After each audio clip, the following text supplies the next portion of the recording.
Aloha. Today marks 3 months since devastating fires swept through Lahaina and other parts of Maui. I'd like to give an update on our recovery efforts to date and share the path forward for the areas affected by the disaster and for all of Hawaii. But first, I'd like to share a brief update on the progress we've made on a number of other issues that are also important to our state. Red Hill. We're making important progress on draining the fuel from Red Hill so it can be shut down for good. The military began removing the fuel on October 16th, more than 5 months ahead of schedule. Over 78 million gallons of fuel have already been removed from the tanks, which is more than 75% of the total 104 million gallons. We are currently on track to drain 98% of the fuel at Red Hill by November 18th. The goal of the Red Hill Joint Task Force is to remove over 99% of the fuel by the end of January, so we can continue with the plan to close that facility permanently, so that it's never again going to pose a threat to our health or the safety of our water. Gun buyback. On October 21st, the state held our first gun buyback event. In just a few hours, the Department of Law Enforcement and Public Safety were able to get almost 500 firearms off of our streets in exchange for Foodland gift cards, with no questions asked and no ID required. We collected ghost guns, sawed-off shotguns, many semi-automatic weapons, and even an Uzi. Our children and our communities are safer today because we took this direct action, and I've asked the directors of these departments to continue holding gun buyback events on a regular basis to get more guns off of our streets and protect our keiki from deadly violence. Next, the Healthcare Education Loan Repayment Program, HELP. This fall, we also announced a groundbreaking loan repayment program to address the growing shortage of doctors and other healthcare professionals across Hawaii. Developed by JABSM, the Healthcare Association of Hawaii, State Department of Health, me, and funded by the Hawaii State Legislature, the HELP program will provide an unprecedented $30 million in education loan debt repayment to healthcare professionals who are licensed or otherwise certified to provide care to our patients in Hawaii. A diverse list of healthcare professionals will qualify for loan repayments of up to $50,000 per year in exchange for 2 years of full-time or half-time service in Hawaii, provided that they give care to at least 30% of vulnerable patients in their practice. In this first month alone, we had over 800 applications for the HELP scholarships. This program will prioritize healthcare professionals with deep ties to our state, and we're placing an extra emphasis on selecting mental health care and addiction treatment professionals to address the heightened concerns we have that have arisen from the COVID era and the current crisis on Maui. This program will help ensure that rural and underserved communities across our state have access to the doctors, nurses, and other healthcare providers that they need. All of this is meant to help where we are as a state. Now I want to turn my attention to aid and assistance for Maui. Again, our hearts are broken for the 99 people that perished in the fire. Over the last 90 days, the American Red Cross, HIEMA, and FEMA have relocated thousands of displaced families to dozens of hotels and hundreds of short-term rentals on Maui. In the 14 days that started this crisis, the coalition successfully housed over 8,000 displaced people and hotel employees into more than 2,400 units across some 40 properties. To date, FEMA has received over 17,000 registrations for services and will support more than 18 months of rental assistance for survivors. We've already dispersed over $120 million in housing assistance to those affected by the disaster, and they will receive another $130 million in state and federal aid in the coming months. These accommodations continue to provide meals, casework service, financial recovery resources, and other disaster relief assistance to those affected, and will provide housing, medical care, mental health services, and other needed support to displaced families for as long as it's necessary. FEMA will assist us with direct leases and rental assistance grants to ensure that people stay housed well into 2025, and these costs will be covered by federal assistance, state resources, and humanitarian aid. If these housing options are not adequate for the people of West Maui, FEMA will authorize the construction of hundreds of transitional units in partnership with the mayor and our team in the region to make sure we have enough housing for our needs. I worked with President Biden and his administration directly to ensure that federal funds will pay for 100% of the debris removal that's going on and the emergency protection measures that we've been talking about in the disaster areas for 6 and 12 months respectively. This means that the federal government will help us with this crisis all the way. Generosity in the form of tens of millions of dollars continues to pour into Hawaii from around the world.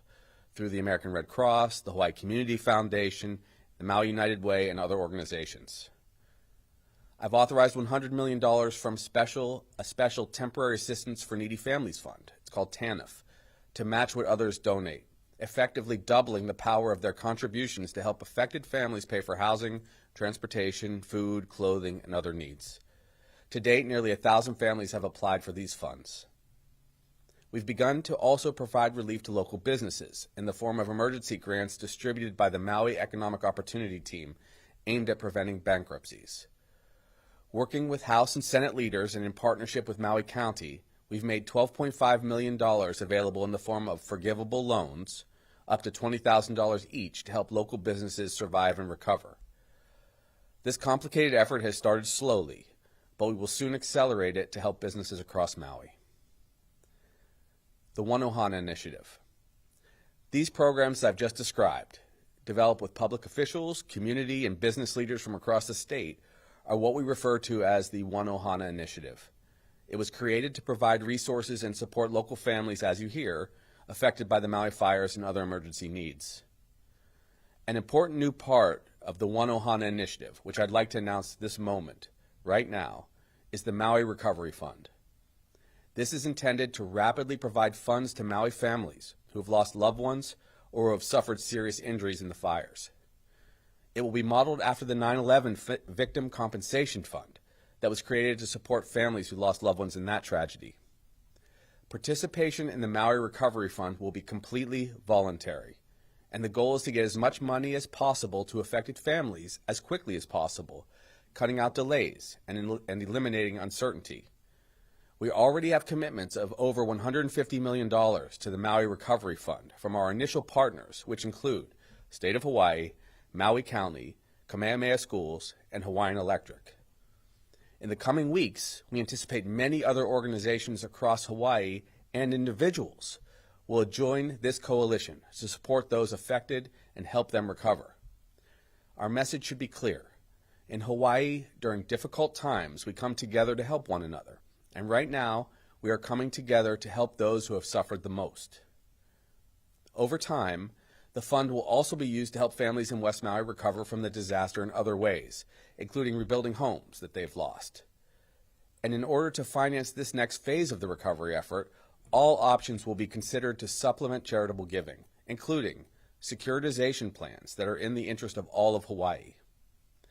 To protect customers from significant increases in their energy bills as a result of the fire, a comprehensive legislative package will be submitted to protect consumers while allowing for fund generation going forward, to improve and harden the grid, to address the impacts of climate change, and to establish a program to provide coverage for future catastrophic events, and to keep homeowners insurance available and affordable for all of us.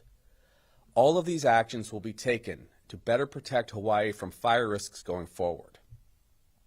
In the coming weeks, we'll be holding meetings on Maui with potentially eligible individuals and their families and their advisors in this phase of the recovery to listen to their concerns and to make more details about the fund available, including information on eligibility, expected availability of payments, and other aspects of the fund. Finally, our road to recovery. The state has received assurances of continued federal support and investment to help Maui recover and rebuild, and will support and care for those affected by this disaster for as long as it takes. As governor, I will continue to make sure that Maui receives every resource possible and that these resources get directly to the people who need it. As I've said before, the people of Lahaina will have as much time as they need to heal and recover, and will begin to rebuild only when the people of Maui are ready, according to the timeline they choose. To help support those affected by the Maui fires, we continue to ask people to give to the American Red Cross or to the Hawaii Community Foundation's Maui Strong Fund, both of which will make sure the resources go to those in need. Again, I'd like to say I'm incredibly proud of the entire Maui community for their courage and commitment as they continue to show aloha and support to those affected, and for their patience during the process of recovery. I'll continue to keep you updated on our aid and relief efforts as we move forward, both in daily updates and in more comprehensive monthly assessments of our efforts. It's going to be a long process for us to rebuild and heal, and we're grateful to all of those who have shared their love and support, all of it going to Maui, and all of the Hawaii state from across the country and around the world. You guys have been extraordinary. Keep hanging together. Right now, it's important that we come together completely as a state, as One Ohana, to support each other and offer to help those who need it the most, the families who've suffered tragedy. Please continue to keep Maui and our entire state in your hearts and your prayers. Aloha.